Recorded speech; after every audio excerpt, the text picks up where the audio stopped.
Things I want to touch on, one of the last things before, unless there's something else you want to talk about.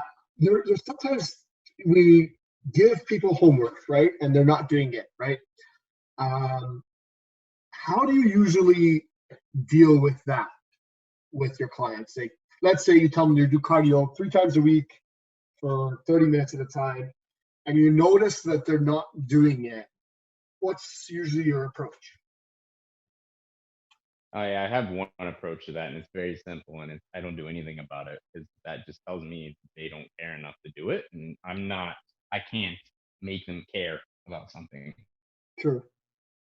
So I leave it, and I figure they'll come back to it when they're ready, or they'll get pissed off because they're not getting results and they'll fire me, but I'll be confident in knowing that it was their fault, not mine. And that's it.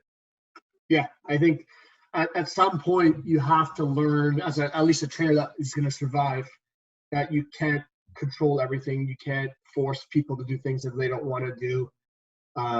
It might work in the short term, but it definitely does not work in the long term to try to micromanage and try to force people and shame them and all the things that we've probably seen happen in this industry. Yeah, no, it doesn't work and makes for a toxic relationship. And it kind of like you're not their mom, you're not their parents. They probably don't want you to be, so it's not really going to go well. So Yeah. you I just mean, kind of wait it out and hopefully they come around. yeah, exactly. And I think with time you start to get the sense of what where you can push and where you can't, and some of the things that you have control over and some you can't. You start to learn different personalities. You start to see what works with different types of people. But I think that also sets up a scenario where you tend to have a type of client that you work really well with. That's the case for yourself. Oh yeah, definitely. I work very well with the sort of self-motivated because I'm not a cheerleader at all. I barely like tell people good job when they like hit yards on lifts or anything like that, or if they lose a bunch of weight.